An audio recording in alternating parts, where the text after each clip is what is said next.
अस्सलाम वालेकुम। मेरा नाम डॉक्टर अयासम है। मैं सेल बायोलॉजी का टीचर हूँ। आज का ये जो हमारा लेक्चर है ये हमारे यूट्यूब की प्लेलिस्ट सेल बायोलॉजी के लिए हम बना रहे हैं।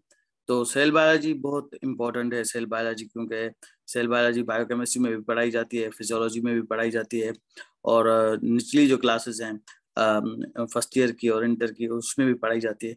तो सेल बायोलॉजी बहुत इम्पोर्टेंट है क्योंकि लाइफ जो है वो सेल से स्टार्ट होती है। तो सेल जो है वो बहुत अहम चीज है उसको समझना। अगर हम सेल को सही माना में नहीं समझ रहे तो इसका मतलब हम फिजियोलॉजी सही माना में नहीं समझ सकते।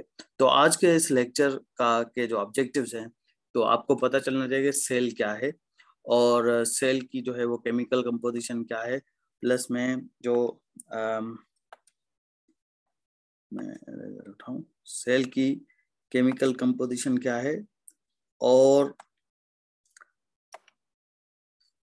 सेल के कंपोनेंट्स कौन कौन से होते हैं, और सेल जो है मेम्ब्रेन जो है सेल मेम्ब्रेन उसकी कंपोजिशन क्या है।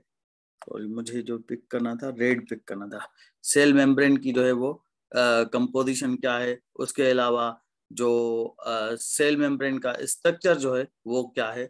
और मेम्ब्रेन स्ट्रक्चर को समझने के लिए बहुत जरूरी है कि मेम्ब्रेन की तीन प्रॉपर्टीज जो हैं, एक तो मेम्ब्रेन का स्ट्रक्चर, मेम्ब्रेन की परमिएबिलिटी और मेम्ब्रेन की ट्रांसपोर्ट।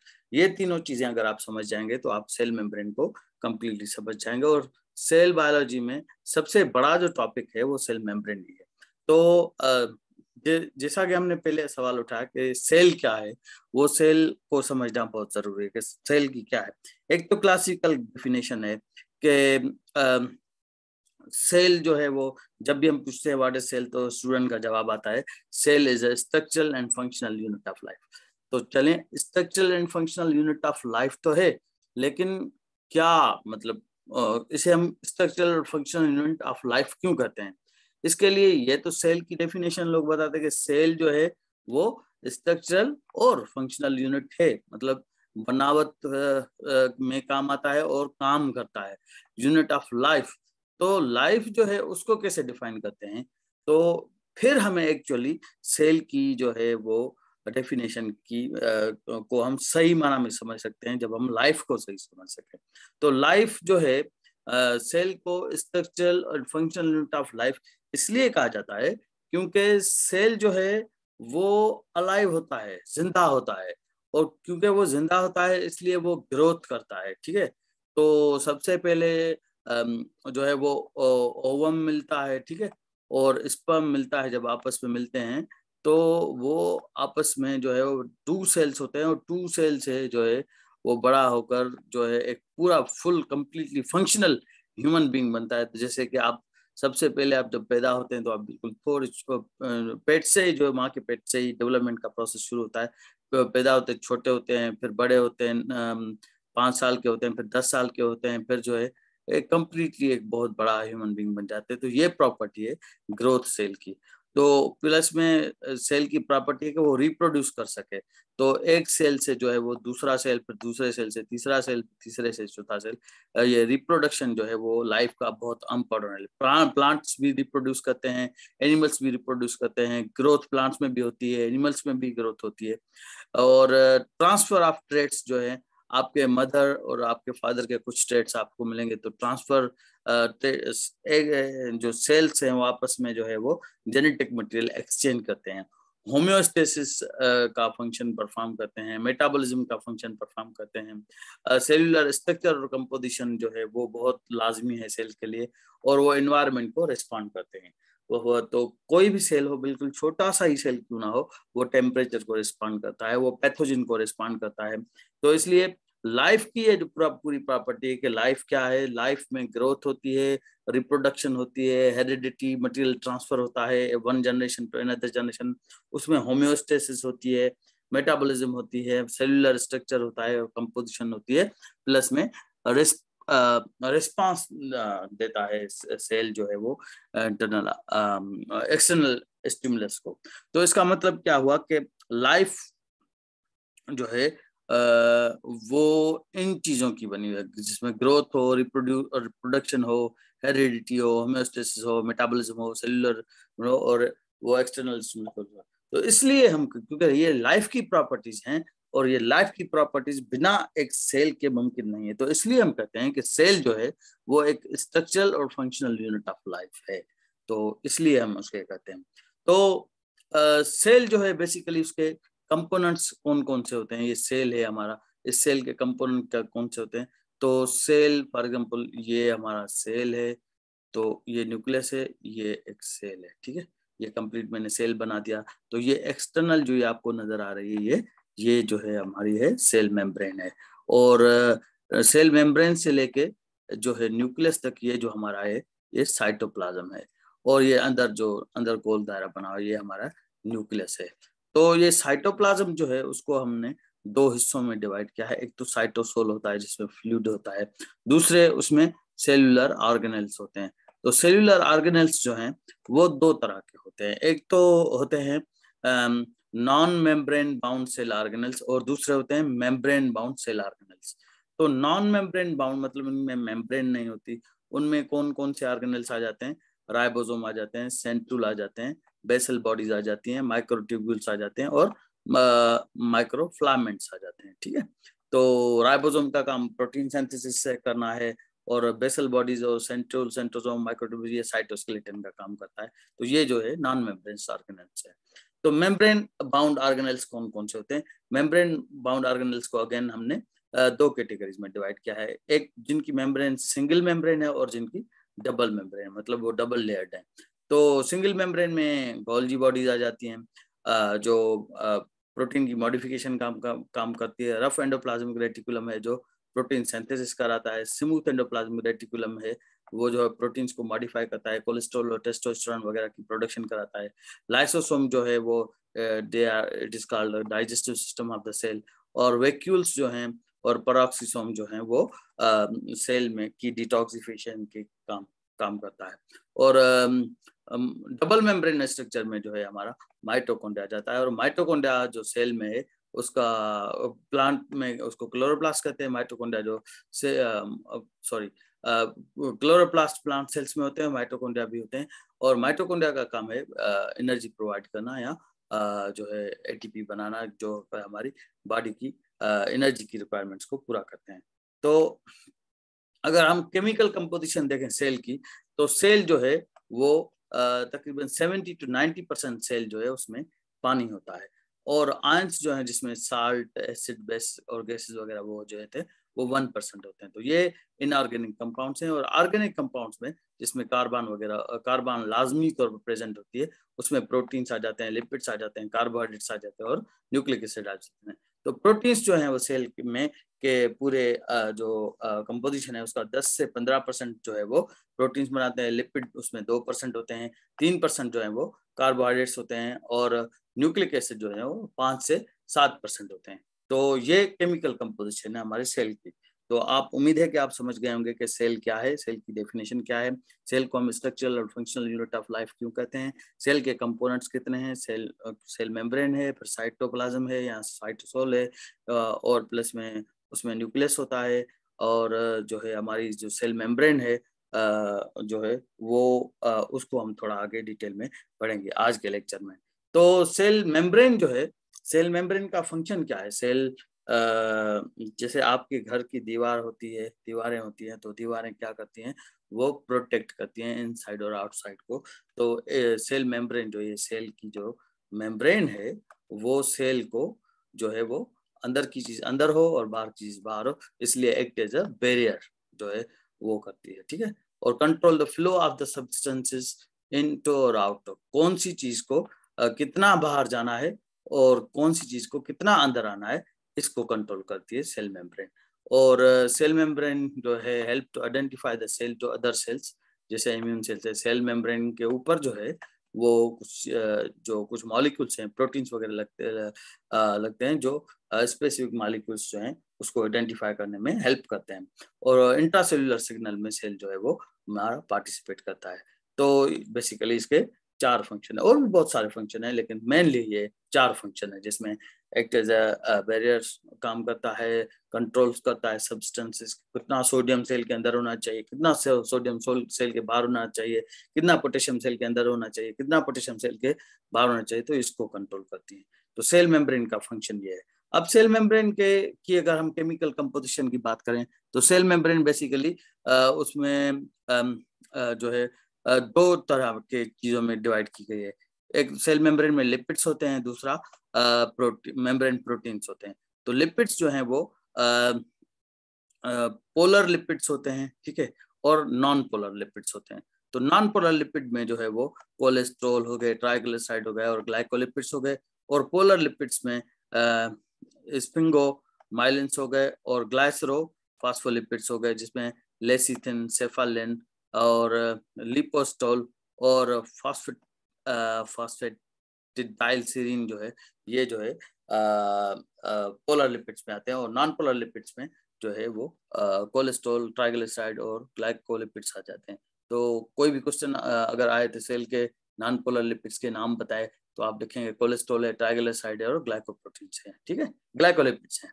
और मेम्ब्रेन प्रोटीन में जो है वो इंट्रिंसिक प्रोटीन्स होते हैं और एक्सट्रिंसिक प्रोटीन्स होते हैं। अब इंट्रिंसिक प्रोटीन जो है वो जो है मेजर प्रोपोर्शन है सेल मेम्ब्रेन का, और एक्सट्रिंसिक जो है वो कम होते हैं। इसका मतलब क्या हुआ कि फॉर एग्जांपल अगर ये सेल वॉल है, तो प्रोटीन जो है वो अगर इसके अंदर है, सेल मेम्ब्रेन के अंदर है, तो इसे हम कहेंगे कि अंदर घुसा हुआ है सेल मेम्ब्रेन के लिपिड बाइलेयर स्ट्रक्चर में, इसे हम कहेंगे इंट्रिंसिक प्रोटीन। और एक्सट्रिंसिक प्रोटीन जो सेल के थोड़ा बाहर या सेल मेम्ब्रेन के बाहर या सेल वाल के अंदर, उसे हम सेल वाल के बाहर उसे हम एक्सट्रिंसिक प्रोटीन कहेंगे, ठीक है। तो ये हो गया हमारी सेल मेम्ब्रेन का स्ट्रक्चर। तो सेल मेम्ब्रेन का जो है जो उसको हम क्लोजली अगर देखें उसको फिगर से, तो आपको जो है वो नजर आएगा कि बेसिकली सेल मेम्ब्रेन, जब भी सवाल आए कि सेल मेम्ब्रेन किसकी बनी होती है, मेजर प्रोपोर्शन किसमें होता है, तो हम कहेंगे सेल मेम्ब्रेन का मेजर प्रोपोर्शन जो है वो फास्फोलिपिड होता है। अब फास्फोलिपिड कैसे बना होता है, ये यहाँ पर आपको नजर आ रहा है, ये एक हेड है, ये फास्फेट ग्रुप का बना होता है, ये जो है टेल है, ये जो लिपिड प्रोफाइल का बना होता है, लिपिड जो है वो लिपिड्स का बना होता है। तो ये जो येलोइश कलर है, इसको आप जो है ये येलोइश कलर, ये जो है सेल मेम्ब्रेन में कोलेस्ट्रॉल है, जिसे हम नॉन पोलर लिपिड कहते हैं। उसके अलावा ये यहाँ पर जो है वो ये लिपिड का स्ट्रक्चर है, ये यहाँ पर जो स्ट्रक्चर है इसे हम ग्लाइकोलिपिड कहते हैं या कार्बोहाइड्रेट कहते हैं, ठीक है। इसका मतलब लिपिड और कार्बोहाइड्रेट का जो कॉम्बिनेशन है उसे हम ग्लाइकोलिपिड कह सकते हैं, ये ग्लाइकोलिपिड है। उसके अलावा ये जो ऊपर सेल मेम्ब्रेन के ऊपर जो है जो प्रोटीन्स है उसे हम पेरिफेरल प्रोटीन कहते हैं, और ये जो है वो ग्लाइकोप्रोटीन्स हैं, ठीक है। ये पेरिफेरल प्रोटीन है क्योंकि ये सेल की पेरिफेरी में है, अंदर हो या बाहर हो। तो ये सेल का साइटोसोल है, ये बाहर वाली चीजें हैं। और ये ग्लाइकोप्रोटीन्स हैं, ये सेल के ऊपर लगी हुई है ग्लाइकोप्रोटीन्स हैं। ग्लाइकोप्रोटीन मतलब प्रोटीन और लिपिड का जो है वो आपस में कॉन्जुगेशन मॉलिक्यूल बनाते हैं, उसे हम ग्लाइकोप्रोटीन कहते हैं, ठीक है। और ये जो है वो सेल मेम्ब्रेन के इंटीग्रल मॉलिक्यूल्स हैं, इंटीग्रल ट्रांस मेम्ब्रेन प्रोटीन्स है, सेल मेम्ब्रेन के अंदर है। देखें ये यहाँ से आ रहा है, यूं करके यूं करता है, जो है सेल के अंदर है। फिर ये अगर आप देखें तो ये भी सेल मेम्ब्रेन के ही अंदर है। उसके अलावा अगर ये मॉलिक्यूल देखें, प्रोटीन चैनल जो है ये भी जो है वो अंदर है। तो ये तीनों जो है सेल मेम्ब्रेन के अंदर हैं या इंटरसेप्टेड हैं या उसके बीच में क्रॉस करते हुए। साइटोसेल में भी इनका कुछ पार्ट है, कुछ मेम्ब्रेन में पार्ट है, कुछ आउटसाइड पार्ट है। तो इसे हम कहते हैं integral protein, integral trans membrane protein. और सेल मेम्ब्रेन के अंदर जो प्रोटीन है उसे हम कहते हैं पेरिफेरल प्रोटीन, या बाहर की तरफ जो होते हैं उसे भी हम पेरिफेरल प्रोटीन कहते हैं। और इसका जो स्ट्रक्चर है इस प्रोटीन का, वो जो है वो उसके बीच में एक पोर है, तो इसे हम चैनल प्रोटीन भी कहते हैं। तो चैनल प्रोटीन्स जो हैं या कैरियर प्रोटीन जो हैं या ट्रांस मेम्ब्रेन प्रोटीन जो हैं सेल मेम्ब्रेन में बहुत सारे होते हैं। तो उनका जो है वो इंडिविजुअली अगर हम जायजा लें तो जो है जो उनका फंक्शन क्या है उसे हम, क्योंकि उसमें जो है मेम्ब्रेन प्रोटीन जो है हमारे बहुत सारे फंक्शन काम परफॉर्म करते हैं। जैसे कि जंक्शन है, तो जंक्शन जो है वो serve to connect and joint to cells together, दो सेल को आपस में जो मिलाते हैं, प्रोटीन जो है उसको हम जंक्शन कहते हैं, ठीक है। ऐसे प्रोटीन जो दो सेल को आपस में मिलाए उसे हम जंक्शन कहते हैं। एंजाइम्स जो हैं वो काम करते हैं क्योंकि वो जो है मेटाबॉलिज्म हो रही होती है, तो मेटाबॉलिक पाथवेज में एंजाइम्स का काम है। तो ऐसे प्रोटीन्स जो मेटाबॉलिक पाथवे में काम आए उसे हम एंजाइम्स कहते हैं, ठीक है। तो ट्रांसपोर्ट जो है वो रेस्पॉन्सिबल ट्रांसपोर्ट जो प्रोटीन्स होते हैं सेल मेम्ब्रेन में, वो क्या करते हैं, responsible for the facilitated diffusion and active transport. जो है सेल मेम्ब्रेन में डिफ्यूजन होती है from movement of molecules from higher concentration to lower concentration, उसको हेल्प करते हैं जो है प्रोटीन्स, ट्रांसपोर्ट प्रोटीन्स। फिर रिकग्निशन का भी काम करती हैं, सेलुलर आइडेंटिटी जो है वो मेंटेन हो उसका भी काम करते हैं। एनकरेज का काम करते हैं, जैसे कि अटैचमेंट पॉइंट्स फॉर साइटोस्केलेटन और एक्स्ट्रासेलुलर मैट्रिक्स। ट्रांसडक्शन का काम करते हैं, जैसे कि function as a receptor for peptide hormone. ये एक सेल है, ठीक है, और उसके ऊपर जो है वो ये एक रिसेप्टर लगा हुआ है। तो ये रिसेप्टर जो है ये पर्टिकुलर हार्मोन के साथ एक्टिव होगा, तो ये एक्ट एज अ रिसेप्टर जो सेल मेम्ब्रेन में जो है वो ये रिसेप्टर का भी काम करते हैं। ये भी प्रोटीन्स के बने होते हैं। तो जो है वो transduction, anchorage, recognition, transport, enzymes और जंक्शंस, ये सारे जो मेम्ब्रेन प्रोटीन के जो है वो फंक्शंस हैं। उसके अलावा अगर हम देखें तो मेम्ब्रेन प्रोटीन्स जो है वो भी जो है वो दो तरह के होते हैं। एक तो नॉन पोलर होते हैं और दूसरे पोलर होते हैं। नॉन पोलर जो है वो हाइड्रोफोबिक होते हैं, पोलर जो है वो हाइड्रोफिलिक होते हैं, और जो है वो located internally and face the aqueous solution और associate directly with the lipid bilayer. तो ये लिपिड बाइलेयर के साथ ये जो प्रोटीन है उसका ये वाला पार्ट जो है वो नॉन पोलर है, और उसके अंदरूनी पार्ट जो है वो पोलर है। इसका मतलब कि पोलर सब्सटेंसेस जो है they can cross easily from this side and non polar substance can cross easily from this side, ठीक है।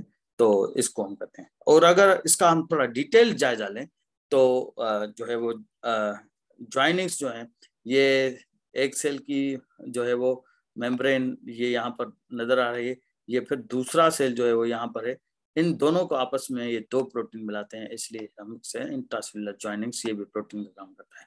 एंजाइमेटिक एक्टिविटी जो है वो मेटाबॉलिक का, ये यहाँ पर दो प्रोटीन्स हैं, उनको जो है ब्रेक डाउन जो है मेटाबॉलिज्म करने के लिए एंजाइम्स चाहिए, तो एंजाइम्स का जो है वो ये एक्टिव साइट यहाँ पर बनी हुई है। ऐसे ही ट्रांसपोर्ट का काम है, एक्टिव ट्रांसपोर्ट। सेल जो है वो रिकॉग्निशन है, एक सेल दूसरे सेल को कैसे रिकॉग्नाइज करता है, through glycoproteins, these are glycoproteins, जैसे कि हमने स्ट्रक्चर में दिखाया कि ये ग्लाइकोप्रोटीन्स है, ठीक है। तो प्लस में एनकरेज जो है जो साइटोस्केलेटन की एनकरेज है, सिग्नल ट्रांसडक्शन है, तो ये सारी चीजें जो है वो काम करते हैं। उसके अलावा अगर हम इंडिविजुअली प्रोटीन रिसेप्टर्स को देखें तो जो है ये ऊपर वाला जो है हमारा एक्स्ट्रासेलुलर फ्लूइड है, फिर ये प्लाज्मा मेम्ब्रेन है ये, और ये साइटोसोल है। तो ये वाला जो प्रोटीन है इसे हम कहते हैं आयोनिक चैनल, क्योंकि ये इंटीग्रल है। इसका मतलब ये मेम्ब्रेन में अंदर है, मेम्ब्रेन में, सेल मेम्ब्रेन में अंदर आपको ये नजर आ रहा है। तो ये इसमें पोर्स हैं, ठीक है। तो ये जो है आयोनिक चैनल जो है forms a pore through which specific ion, ये आयन जो है स्पेसिफिक है, फॉर एग्जाम्पल ये सोडियम भी हो सकता है, सोडियम का चैनल भी हो सकता है, या ये पोटेशियम का चैनल हो सकता है, can flow specific ion channel can flow to get across the membrane. Most of the plasma membrane include specific channels for the several common ions, ठीक है। तो ये आयनिक चैनल्स होते हैं जो जिसमें आयंस की ट्रांसपोर्ट होती है। उसके अलावा दूसरा सब्सटेंस जो है प्रोटीन जो है वो उसे हम कैरियर प्रोटीन्स कहते हैं। तो कैरियर प्रोटीन बेसिकली ये क्या करता है, जब कोई सब्सटेंस या कोई आयन से पास होता है तो इट चेंजेस इट्स शेप, तो transports a specific substance across the membrane by undergoing change in the shape. For example, amino acids needed to synthesize the new proteins can enter the body cells via carriers.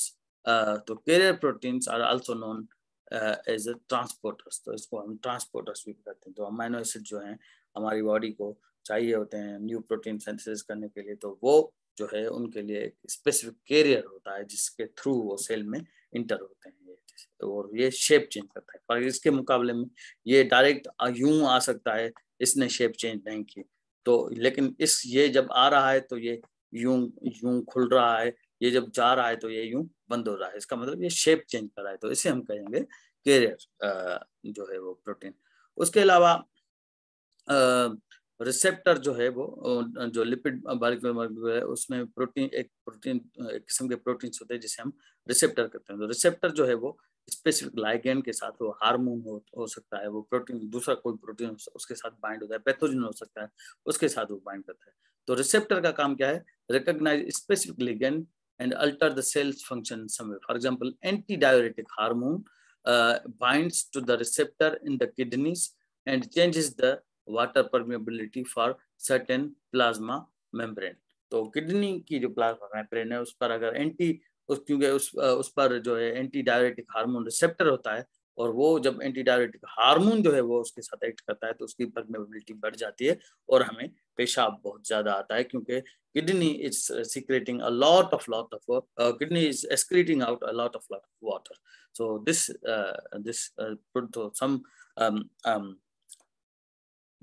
some proteins जो है वो कुछ proteins जो है वो act as a receptor on the molecule. तो receptor भी समझ गए। उसके अलावा एंजाइम्स होते हैं। एंजाइम्स क्या है? This is an enzyme and this is a substrate. तो जब एंजाइम सबस्ट्रेट के ऊपर लगेगा तो सबस्ट्रेट जो है वो क्या टूट जाएगी, दो हिस्सों में तकसीम हो गई। तो एंजाइम्स की प्रोटीन्स की सूरत में जो एंजाइम्स सेल में होते हैं उनका काम क्या है? कैटालाइज इनसाइड और आउटसाइड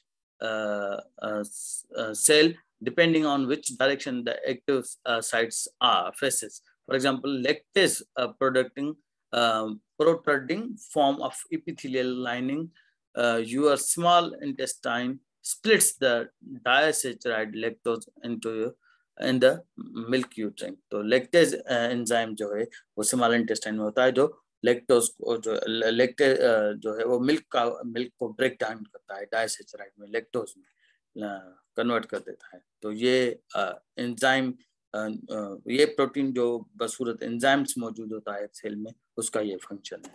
उसके अलावा अगर आप देखें तो लिंकर प्रोटीन्स होते हैं जो लिंक करते हैं प्लाज्मा मेम्ब्रेन के मुख्तलिफ रिसेप्टर को। तो anchors the filament inside the, ये देखें ये लिंक कर रहे हैं, ये यहाँ पर एक लिंकर है, तो यहाँ पर ये लिंकर है, ठीक है। तो providing the structural stability and the shape for the cell.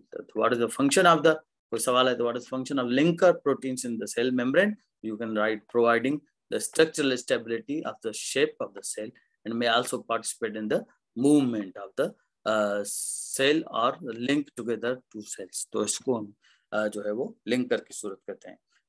फिर सेल की आइडेंटिटी मॉलिक्यूल्स होते हैं। ये प्रोटीन जो है वो बहैसियत जो है वो आइडेंटिटी मार्कर या जिसे हम ग्लाइकोप्रोटीन कहते हैं उसकी सूरत में होते हैं। तो इसका फंक्शन क्या है? Distinguish your cells from anyone else unless you are identical twins. Important class of such markers are major histocompatibility complex proteins। तो ये major histocompatibility complex है क्योंकि ये हर किसी का यूनिक होता है ह्यूमन बीइंग का। तो ये जो है वो डिटेक्ट करते हैं कि कौन सा प्रोटीन जो है वो फॉरेन है और कौन सा प्रोटीन सेल्फ है। सेल्फ वाले को मॉलिक्यूल को ये अंदर जाने देंगे, फॉरेन पार्टिकल के साथ ये फाइट करेंगे। तो ये काम है अपना सेल आइडेंटिटी मार्कर का। और सेल, अच्छा इसको हम अगर समराइज करें तो सेल जो है वो उसमें कौन से प्रोटीन्स होते हैं? एक्सटेंसिव प्रोटीन्स होते हैं और इंटेंसिव प्रोटीन्स होते हैं, इंटीग्रल प्रोटीन्स होते हैं या पेरिफेरल प्रोटीन्स होते हैं। तो इंटीग्रल प्रोटीन्स में जो है वो हमारे कौन कौन से आ जाते हैं? आयनिक चैनल्स आ जाते हैं, उसके अलावा कैरियर प्रोटीन्स आ जाते हैं और अपना शेप चेंज करते हैं। आयन्स अपना शेप चेंज नहीं करते। उसके अलावा जो है रिसेप्टर्स होते हैं जो लाइगेंड के साथ बाइंड होते हैं।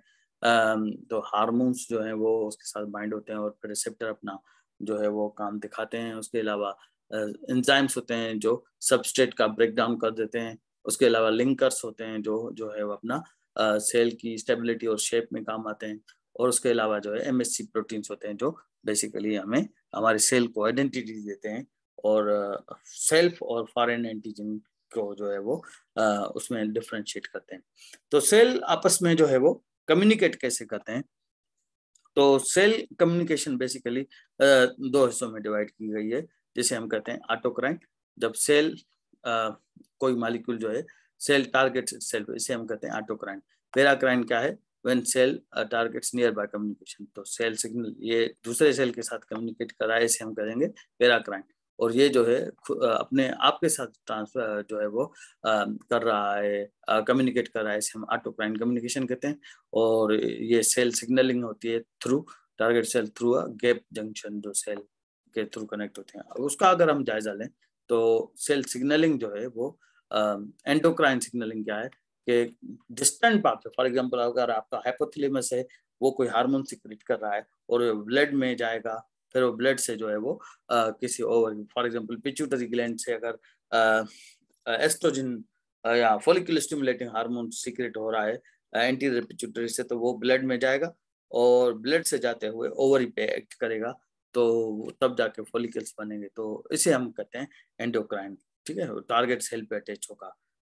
उसके अलावा ये सिनेप्सिस है, जो न्यूरोमस्कुलर जंक्शंस होते हैं, ये प्री सिनेप्टिक सेल है, ये जो है वो अपना पोस्ट सिनेप्टिक सेल है। ये आपस में कैसे जो है वो कम्युनिकेट करते हैं, क्योंकि यहाँ पर न्यूरो ट्रांसमीटर जो है वो वेसिकल्स की फॉर्म में आते हैं। ये जब फ्यूज होते हैं मेम्ब्रेन के साथ, तो ये न्यूरो ट्रांसमीटर रिलीज होता है। जब ये न्यूरो ट्रांसमीटर रिलीज होता है तो न्यूरो ट्रांसमीटर जो है वो जो है एक्ट करता है, वहाँ पर जो रिसेप्टर है वहाँ पर जो रिसेप्टर से एक्ट करता है, तो फिर वो सेल जो है उसे पर्टिकुलर न्यूरोट्रांसमीटर को रिस्पॉन्ड करता है। कुछ न्यूरोट्रांसमीटर जो है वो एक्साइटेटरी होते हैं, कुछ न्यूरोट्रांसमीटर जो है वो इनहिबिटरी होते हैं। ऐसे अगर हम देखें तो जो है अपना सेल में जो है वो बहुत सारे प्रोटीन्स होते हैं, जिसको जो जंक्शन होते हैं वो प्रोटीन्स के बने होते हैं। तो सेल्यूलर जंक्शन को हम क्या कहते हैं? एक टाइट जंक्शन होता है, एक एडहेरेंट जंक्शन होता है, दूसरे को हम डेस्मोसोम कहते हैं, फिर गैप जंक्शन होता है, फिर हम कहते हैं उसे हेमी डेस्मोसोम। तो टाइट जंक्शन जो है this is called the tight junction, ये टाइट जंक्शन है। It seals the neighbouring cells together in an epithelial sheet to prevent the leakage of molecule between them। ये मॉलिक्यूल को लीकेज को जो है वो स्टॉप कर देता है, इसलिए हम इसे कहते हैं टाइट जंक्शन।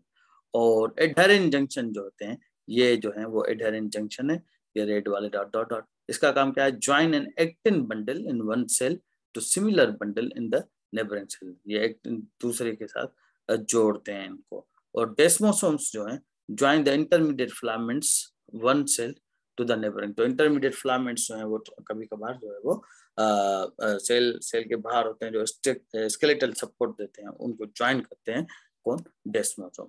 उसके अलावा जो है कैप जंक्शन, ये कैप जंक्शन है, ठीक है। और इस वाले ग्रीन में और इस वाले ग्रीन के स्ट्रक्चर में फर्क है, ठीक है। ये ग्रीन वाला जो है इसे हम गैप जंक्शन कहते हैं। ये allows the passage of the small water soluble molecules and ions in the side. तो इसमें यहाँ से जो है वो वाटर सॉल्युबल आयंस जो है वो छोटे वाले जो है ये यहाँ से जो सेल के अंदर जा सकते हैं गैप जंक्शन से। टाइट जंक्शन से नहीं जा सकते, गैप जंक्शन से जा सकते हैं। और हेमी डेस्मोसोम जो है वो it anchors the intermediate filaments to the cell of the basal lamina. तो ये जो है वो जो है वो अपना इंटरमीडिएट फिलामेंट्स जो है उनको एंकर करता है। तो ये बेसिकली अपना जंक्शन है। ये इसकी जो है वो टाइट जंक्शन की फिगर है, ये जो है एडहेरेंट जंक्शन की फिगर है, ये कैप जंक्शन की फिगर है, और ये डेस्मोसोम जो है वो सोम की फिगर है। तो ये सेल्यूलर ट्रांसपोर्ट होती है, ये सेल आपस में ऐसे कम्युनिकेट करते हैं। तो आज के लेक्चर में जो है हमने पढ़ा कि सेल क्या है, सेल की डेफिनेशन क्या है, सेल को बेसिक स्ट्रक्चर यूनिट क्या क्यों कहा जाता है, सेल की कंपोजिशन, केमिकल कंपोजिशन क्या है, सेल मेम्ब्रेन के फंक्शंस क्या हैं, सेल मेम्ब्रेन का स्ट्रक्चर क्या है। फिर स्ट्रक्चर को हमने डिटेल में पढ़ा कि सेल मेम्ब्रेन में जो इंटीग्रल प्रोटीन्स होते हैं उनका इंडिविजुअली फंक्शन पढ़ा, और पेरिफेरल प्रोटीन्स का फंक्शन पढ़ा, फिर सेल कम्युनिकेशन पढ़ा हमने।